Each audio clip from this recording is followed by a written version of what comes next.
What was my intro? I don't know. You tell me. That's it.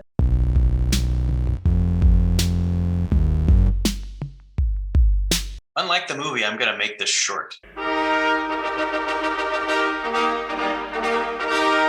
Roland Emmerich is back, everyone, and he's here to blow up the world for about the 6th, 7th time. Roland Emmerich has directed the Godzilla movie from the 90s, The Day After Tomorrow, 2012. Remember when that was going to happen? And his biggest movie is Independence Day with Will Smith. This one is kind of similar. Instead of aliens coming down to Earth, the moon is coming down to Earth. And it's also an alien construct. I'm dead serious. With a premise like that, you would think it would be very self-aware of how dumb it is. And it's not. The first hour is so deadly serious.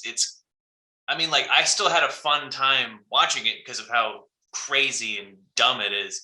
But that's going to turn off a lot of people where it takes an hour and a half for them to actually start going into outer space trying to fix the moon, which is a hilarious sentence. The movie has a great cast. Halle Berry, Patrick Wilson, John Bradley from Game of Thrones, Michael Pena, and Donald Sutherland in one scene. Patrick Wilson and Halle Berry are astronauts. Stuff happens. They have a complicated relationship. And John Bradley is like a conspiracy theorist who figures out that the moon is actually getting closer to Earth. The movie is exactly what you would expect. If you've seen any Roland Emmerich movie, you know eventually there's going to be a scene where they're in a car and they ramp off of something, and that's exactly what happens. There's like a giant earthquake because of the gravity shifting with the moon, and they just ramp off, go 50 feet in the air, and then land safely. It's Roland Emmerich for you. The last 45-ish are a lot of fun. It's very goofy, silly, and an hour and a half in, I was thinking, where was this for the first 90 minutes? Because I understand it's got to build up all of these characters. We got to care, but you're seeing a movie called Moonfall. Why would we care? But whatever. I'm not Roland Emmerich. He makes a lot of movies. This movie is worth seeing just for the line, "You are the key to the moon's knowledge." So silly. So silly.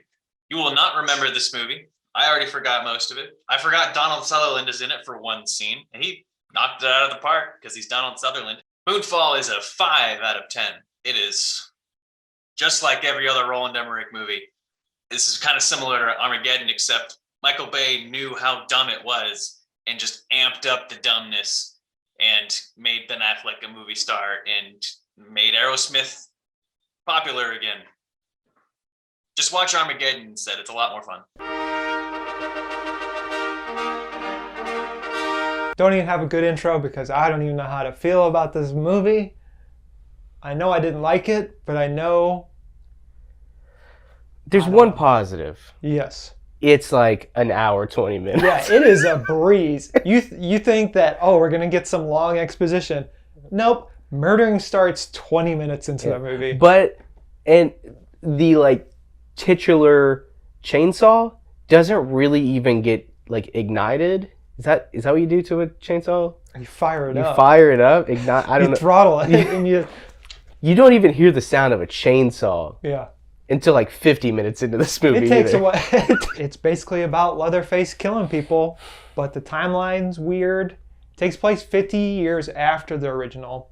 And as we all know, Toe Pooper's original is transcendent horror movie. Indie film. It's just, everything, legendary. And each subsequent version of Texas Chainsaw Massacre, the Dennis Hopper one, the 2003 remake. The Matthew McConaughey one. They all get weird and stupid in different, confusing ways. Yeah. And this one is no different. It's this legacy sequel, right? We're getting a ton of them. Mm-hmm. It just doesn't really do much it doesn't really give you much legacy either. So the plot is basically razor thin. It's like these Gen Z kids are coming in to gentrify a ghost town. Yeah. and Leatherface and his mom just so happen to live in an old abandoned building. Mom adopted. It's an orphanage. It's like an orphanage, yeah. But why is Leatherface in an orphanage? Horror movies, you only have to set up just enough to be exciting. And for horror movie fans, maybe the kills are exciting enough to keep you going in this movie. But it's just so illogical and stupid that I mean, like we said earlier, it goes by really quick, so you're not going to hate watching it, but you're also at the end going to be like, but what was the point? Yeah. What were they trying to say? They're talking about school shootings in this as well. And it's just like, it's trying to say a lot, but it says nothing. Nothing. It says absolutely nothing except breaking a dude's bones in his arm is really disgusting. Gross. Yeah, there's just no love for the old movie either. Like, there's, like, it just, even the main kill thing, the main kill sequence, we've all seen in the trailer, it's the one where they're all on the bus. Mm-hmm. It's like, that's the biggest part of the movie. It happens in one little bus. Like, I don't know. It's just, there's no love. The mask looks dumb. It doesn't, the returning character, because it's not even the same actress, because she died a few years ago, but like, there's just, like, that doesn't really play out the way you think it's gonna. It's so like hollow of a movie, and you're just like, what are we watching? Yeah, I'm gonna say it. Been thinking about it. Okay. I haven't watched many of them, but legacy sequels to me are dumb. I've concluded I don't like the Halloween movies, the new ones. I don't like this. I haven't watched the new Scream, but legacy sequels, they're a miss for me. They can be done. You're right. Like, I really enjoyed Scream, I think, but that's easy because you're commenting on all of that. Mm-hmm. So you have to, that doesn't really count. But yeah, with the exception of a few, it's just not, I'm done. Unless you're going to give me something cool and something new. Also, like, the whole fun of, like, Texas Chainsaw Massacre is that, like, it's this crazy family involved. There's, like, one dude in this doing all of it. And the ending. The less said about the ending, the better. Listen, it's like, I'm so lost. Just chase the Tesla, man, you know? Right. I mean, like, it wasn't going that fast. It wasn't going that fast. Instead, he decides to dance with his chainsaw. And before that, one of the main characters, she, like, hits him with the chainsaw, but just gives him, like, grazes his chin. Yeah. Oh, yeah, that's going to kill him? No, this is Leatherface. Yeah. Out of how many pulls of the chainsaw out of 10 would you give this? You're probably gonna go lower. I don't know why I'm on this number, but like a 3 pulls. There are things that you're like, okay, it's short. If you want to watch it, that's fine. But it's just it's not fun. I'm giving it a 3 as well. Yeah. I mean, it's like 3 pulls. It's not starting. You forgot you didn't put gas in it. Oh, the chain's not even on there. Chain's not on there. You got to put it back on. It's not even yours. It was just someone's that left borrowed it. Back. Yeah, you just borrowed it. And then you're like, oh, it's an electric chainsaw. It's not even a gas power. I don't even have a plug-in for it. But you didn't charge it. Yeah, bummer. I don't know what's happening. I opened Zoom, and this is what it looked like now. I am actually living in Michael's house as a circular orb. Great. And now you are Michael. Oh my God. That was already much better than the movie.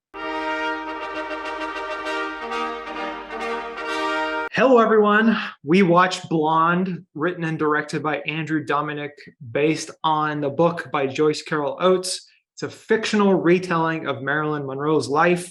And it is just, if you need a plot of the movie, it is just all the sad stuff that happened in Marilyn Monroe's life.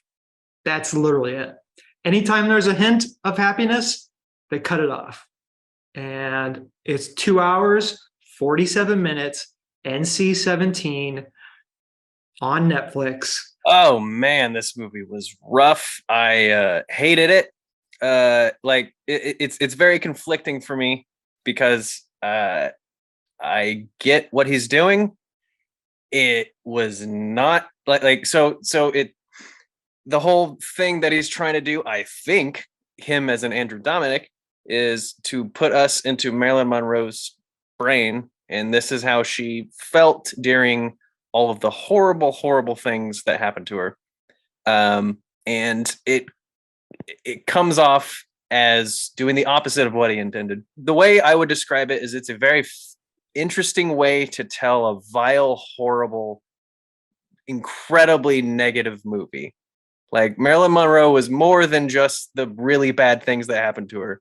She was a wonderful actress, but man, this was just a disgusting movie. I hated it. Never want to watch it again. Watch it with my fiance, and she immediately was like, "I hate this man. Whoever made this, I hate him." And Yeah. I don't disagree with her. And it doesn't help that the man that made this movie, Andrew Dominic, he basically on his press tour was trash talking Marilyn Monroe and some of her movies and calling like Gentlemen's Preferred Blondes about how it's a movie about whores. And so when you see a guy saying these things and then makes a movie that is just exploiting Marilyn Monroe's character. That's the word I was looking for. Exploiting. It's exploiting her. Yeah. Big time. And it's something like, you know, we've all grown up with Marilyn Monroe biopics and her being, everyone's like, here's the next Marilyn movie. Here's the next Marilyn TV show.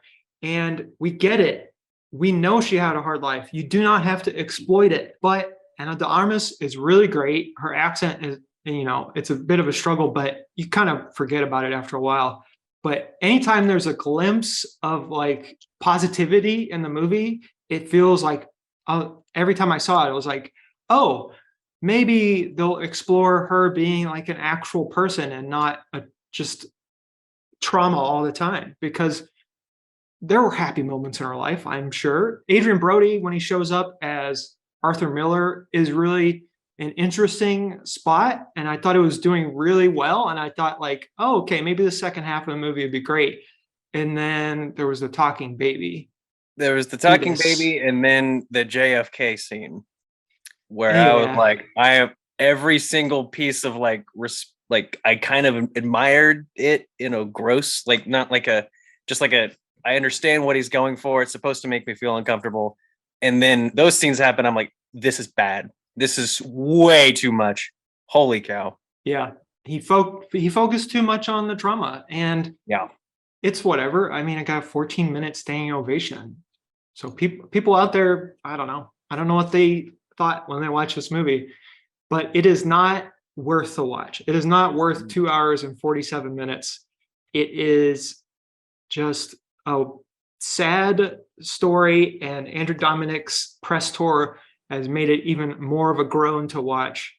And it's all fictional. Like, there are some truths to it, but it's a fictional telling of her life. And it skips over a lot of stuff, like her and the foster system, and her with her foster families and all that stuff, and her first husband, barely even mentioned in this. Yeah, I don't even know if they mentioned him once. It just sucks that we keep replaying Marilyn Monroe's trauma over and over to exploit it.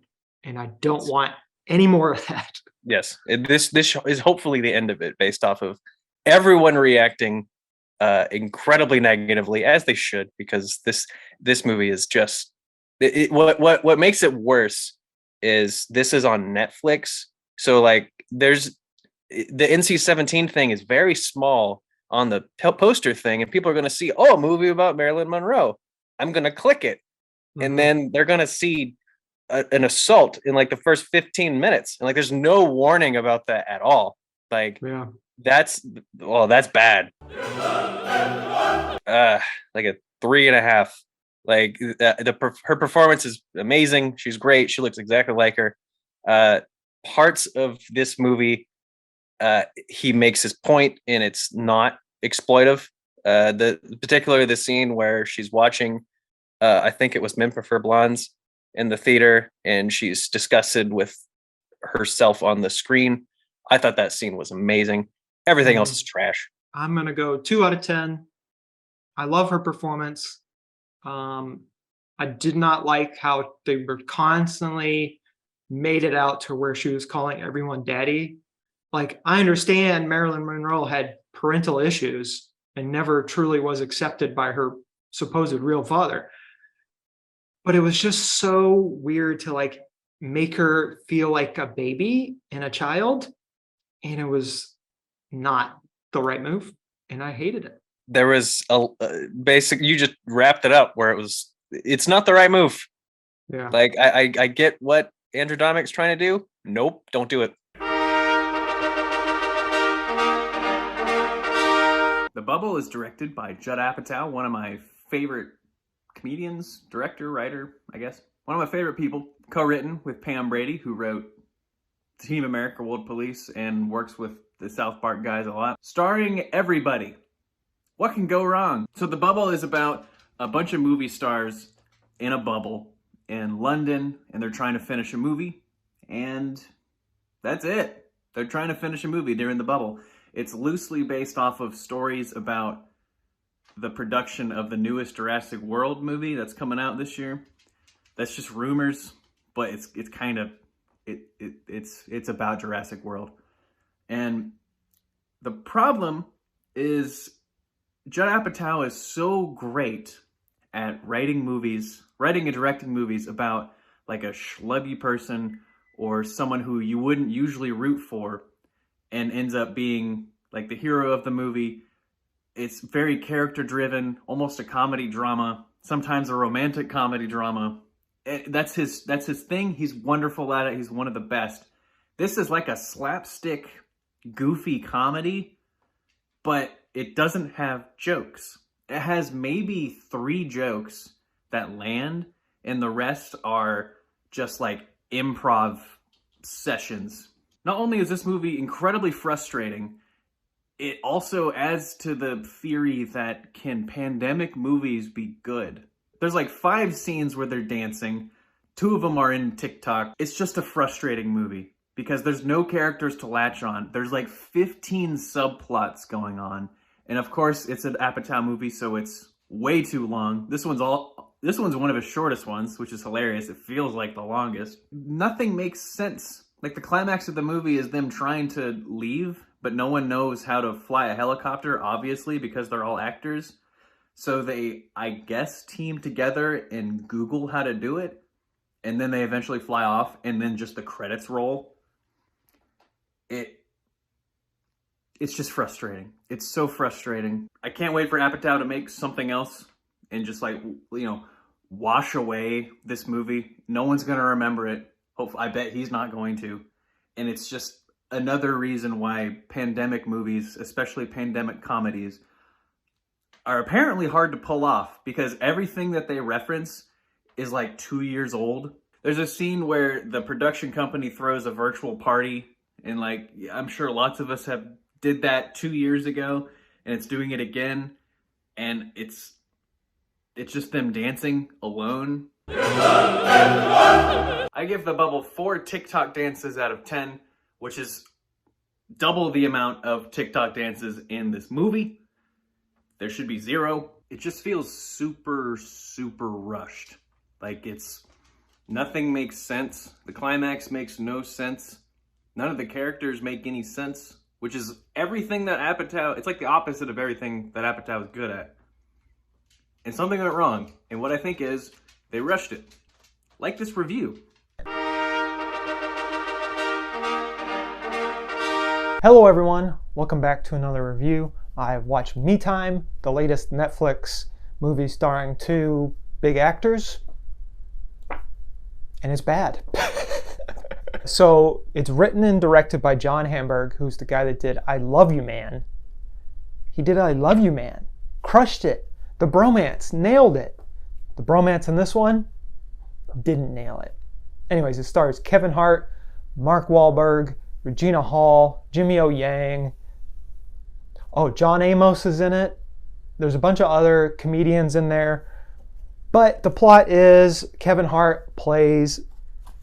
Sorry, I didn't know where to put my card. Kevin Hart plays a dad who is very much a helicopter dad, and he needs some me time. So his 3 kids, and his wife, played by Regina Hall, go out to visit family. And Kevin Hart gets up to shenanigans. He eats too much barbecue. He throws up. He goes golfing with some old ladies. He just does things, and then his crazy best friend from a long time ago is having his 44th birthday, and he decides to tag along. And that's the movie. Things happen. There's a fight with a mountain lion. Jimmy O Yang shows up. It is not paced well whatsoever. So when you think of I Love You Man, it's like, it builds upon itself, and it's like a bromance. It's always a bromance. But in this, you see Mark Wahlberg's character in the cold open. You see him a little bit at the beginning, but then you don't see him for another 30 minutes. Like, we get a whole montage of Kevin Hart just being a helicopter dad and just worrying about everything and obsessive about everything. But we also don't really see his relationship with his kids that much. We understand his motives and all this stuff, but he is not fleshed out. No one's fleshed out in this movie at all. The perceived bad guy is not fleshed out. I take that back. There is one character that's fleshed out, and that's the turtle. The turtle is fleshed out. We love the turtle. We love both the turtles in the movie. There are a few funny jokes in it. I'm not going to lie. I did chuckle at a few of them. I am a dad. But overall, I understand the importance of me time. I'm a parent. I know that you need your time alone. But at the same time, this does not convince me that the me time he took was fun in any way. I get it's supposed to be like he just gets into a bunch of consequences for his actions type of things and just falls into things he shouldn't be in. But it's not fun. It's fun like 15 years ago fun, if that makes sense. Like, I Love You Man was like 2009 or something. It was funny then when it came. If I Love You Man came out now, it may not be funny. I don't know. But I hold a nostalgia to it, so it's still funny to me. Kevin Hart and Mark Wahlberg, they are both just actors when they are not given good enough material, do not try that hard. And you know what? I can't fault them for that. They're cashing their check. They still have bankability. When they have box office movies that go into the box office, they usually do well. So it's not like they can't draw money and they can't act well. They both can do those things. The unfortunate reality is John Hamburg, the writer and director, did not write a good movie. Did not direct a good movie. The editing's bad. The pacing's bad. The music choices are all over the place. Regina Hall is given nothing. She's given nothing. My me time was wasted. I would give it a 2 out of 10. Oy, oy, oys. I don't know. It was bad. I didn't like it. I want my me time back. We watched Halloween Ends, the final in the new requel legacy sequel series trilogy by David Gordon Green and Danny McBride, and written by 4 other people. And it felt like it was written by 4 other people because half of the stuff that happened in this movie should have been set up in the first movie. Or just shouldn't have happened at all. Shouldn't have happened at all. Oh. But if you need a plot for this, so does the movie. So does the Rowan Campbell plays Corey, and on Halloween night, he's babysitting a kid, toddler, locks him in a closet. You call it a toddler. I think it's more of like a 6-year-old. I don't know, man. I wasn't really. I think if you said it was like, this kid's not being bullied by like a 3-year-old. He's like he's getting bullied by a toddler, all right? Gets locked in, and then he breaks the door open, hits the kid over, falls down this rich people's house's stairs, and he dies. And he gets off on manslaughter, and he's out a couple years later, and then the malevolent spirit known as Mike Myers, basically... Mike Myers, you know. Oh. Corey gets wrapped into his murderous spree, and then there's a murder spree. Laurie's kind of involved. Corey is kind of like falling in love or something with Laurie's granddaughter Allison, who is... It's very vague. Yeah. Very vague. And yeah, that's the movie. You know, Jamie Lee Curtis is back. Yeah. This is the movie also that's like been supposed to be like, this is it. Yeah. These two, for like the 3rd time, are gonna meet up and duke it out. And this is going to be the ending that you all want. Yeah. And that's what the movie was. And people responded by saying, didn't like that. Nah. Didn't like it at all. And we are two of those people. I wrote on here, sucks, is bad, stupid. And I think it's a good way to sum it up. If you want a more, wordy version of it, I think this is like, I know John Carpenter is not involved in the story. He's only doing the soundtrack. He's like, listen, I'm only doing these soundtracks because that's what I love doing. But like, to me, this whole movie, really the last two movies, the first one is okay, it's good. Yeah. It's a good time. It's at least watchable. Yes. And and much like a requel or, legacy sequel, it's pretty much the first one, just with a few changes. Mm-hmm.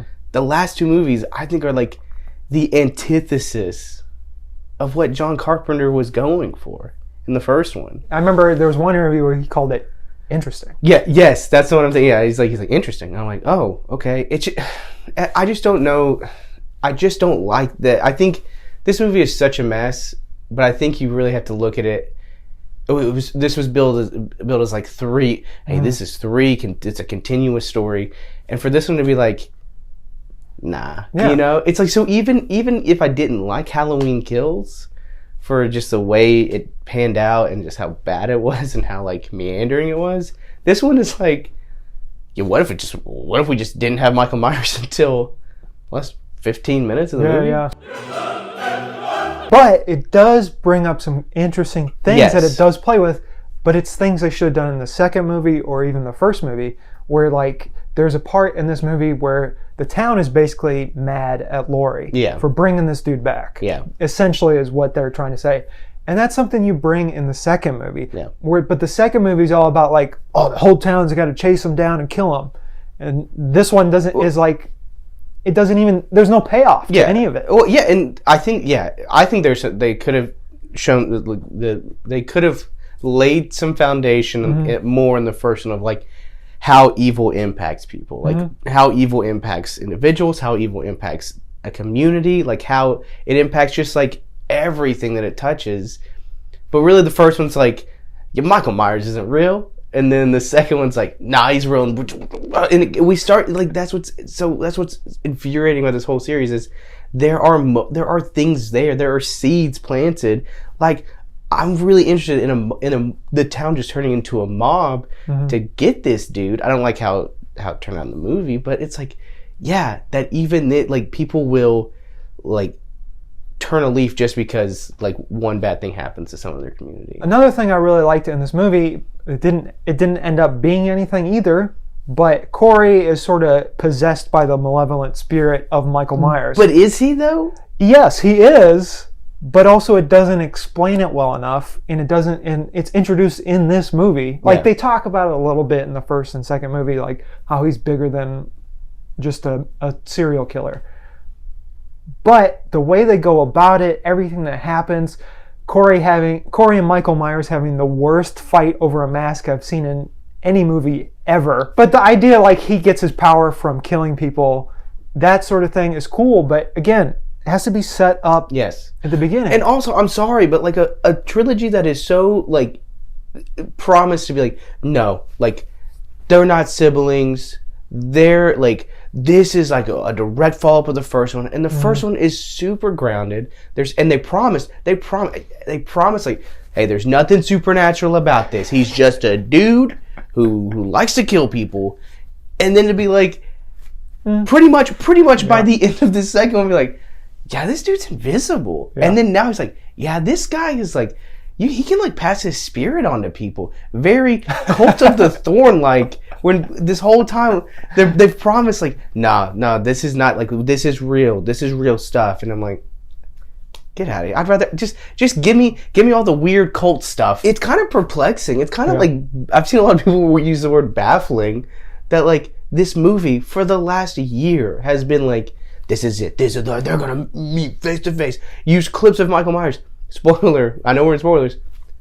Everything you see in the trailer except for what happens at the very end is not Michael Myers. Yeah. Like, this goes as far as to be like, it just, I wish, if we're gonna do the Corey stuff, you're right, it's got interesting things. If you're gonna do a Corey thing, really embrace it. It's like they kind of fought with it for a little bit. Like they didn't want to give in until later. Or, you know, if you want more than one, I think it's super interesting. It would have been super interesting. They're like, yeah, this dude is a serial killer too.